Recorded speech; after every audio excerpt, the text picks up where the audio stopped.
Hi everyone, we are OpenVent-Bristol and we have been designing an open source ventilator for treatment of COVID in developing countries, with particular focus on designing it to be rapidly manufactured at low cost. And that's enabled by having a very simple design that uses just readily available components and manufacturing processes.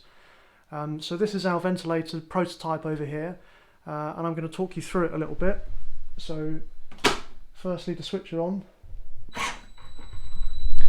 And the first thing to know about our ventilator is that it's based on an ambu bag, or otherwise called a BVM, which is one of these devices that's in here.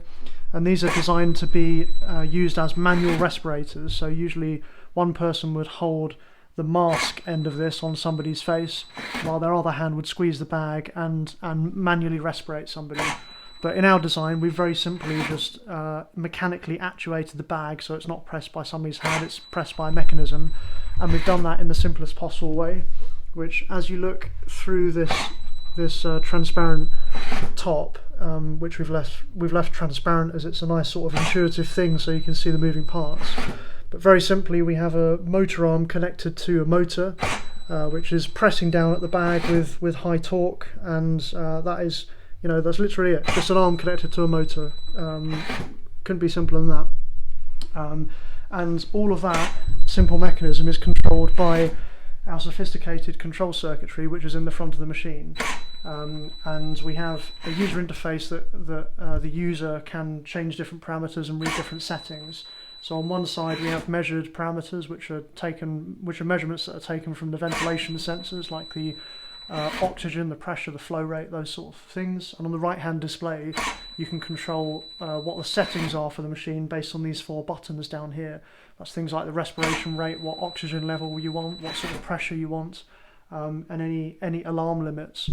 So on the side here, these are the alarms.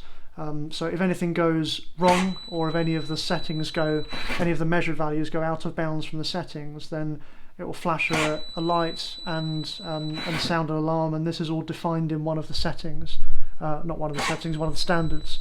So as well as our device being low cost, open source, and rapidly manufacturable, nice and simple, and all those things, we've tried our best efforts to make sure that it still can potentially be as safe as possible, by making sure that it has the potential to meet with all of the standards that are set by both the MHRA, which is the UK regulatory body, but also the FDA as well, which is the US regulatory body. So there's the output tube that comes out the side of the ventilator here. So air is pressed through this bag, and you can inject oxygen into there as well if you want to. The airflow comes through all of our flow sensors and our pressure sensors and oxygen sensors and things like that. And then the airflow comes out of this tube and goes through into the person's mask or intubation tube. So at that point, it's worth mentioning we have 2 ventilation modes that we run. One is we're calling PCV, which is a mandatory ventilation mode, and that's what people were using quite a bit at the start of the pandemic back in March last year. I'm going to turn this off because it's making a little noise. And the mandatory ventilation mode means that somebody has to be sedated. They have to be sort of very relaxed, so they don't fight against the breathing of the machine, because the machine does all the breathing for you. But more recently, or since the start of the pandemic, it's been more and more important to have what's called a spontaneous breathing mode, which is what we're calling PSV, pressure support ventilation mode, and that's where the ventilator can sense when the person wants to take a breath and when they want to start breathing out. And that's even more important than having the mandatory ventilation mode, because that means that the people are getting closer to the point where they can recover. And the PSV mode is often used as an intermediary step between the full ventilation mode and the recovery stage. And in a lot of cases, the mandatory ventilation mode is only used as a last resort. So it's super important that we have both of those modes. We have Jonas on the line as well, who is going to talk us through a simulation of this user interface, because we don't have the final PCB, the circuit board, ready to actually demo it you in real life. But we have a simulator, which is really useful, and that's the next best thing. So go ahead, Jonas. This is, as mentioned, the simulator of the front panel. We have on the left hand a display which is mainly for measurements. or showing measurements during inhalation. And on the right side, we have the settings. You turn on the machine by holding down the select button for 3 seconds. And you immediately are in the main display. By pressing select, you can go into different modes.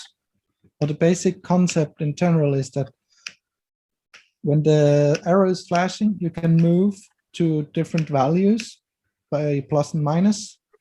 Pressing select, you go into these values. You can change them. Pressing select, you go out again. In PCV mode, for example, we have the driving pressure, the respiration rate, and the inhale time as the main values to change. In PSV mode, we don't have the respiration rate nor the inhale time, but we have an apnea and the trigger value. To start a certain functionality or to start running the ventilator, you hold down the standby button. You get to a screen where you have to confirm by pressing select, and you see now the machine is running. We have some simulated values on the left and giving you an impression of how it works. The values you can change, some of the values you can change online, like the pressure you can change while in running. The mode you can't change. To change the mode, you would have to go into standby again. And you could hear, while I was holding the standby mute button, the machine was giving a kind of alarm sounds. So you wouldn't by accident switch over to standby mode. The simulation can be found on GitHub under OpenVent-Bristol. Have fun to play with it. Thank you very much, Jonas. That's great. So the next stages for our project is we need to finish the PCB, the circuit board that goes into this, and the software, and then we'll publish the final designs for our prototype onto our website as open source again, and also pass those designs on to the 2 medical device manufacturers that we've been collaborating with both in Brazil and in India. Thanks very much for listening. Thank you.